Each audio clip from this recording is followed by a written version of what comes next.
Na-recover ang umano'y 160,000 pesos na halaga ng smuggled cigarettes mula sa isang inabandonang sasakyan sa Kapatagan, Lanao del Norte. Isinagawa ng mga tauhan ng 2nd PMFC at Lanao del Norte Police Provincial Office ang checkpoint.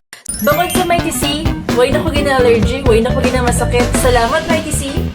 Sa Purok 1 Barangay Bansarville, 1, Kapatagan, dumating ang isang Nissan Navara mula Sultan Naga Dimapuro patungong Kapatagan. Ngunit hindi huminto sa checkpoint.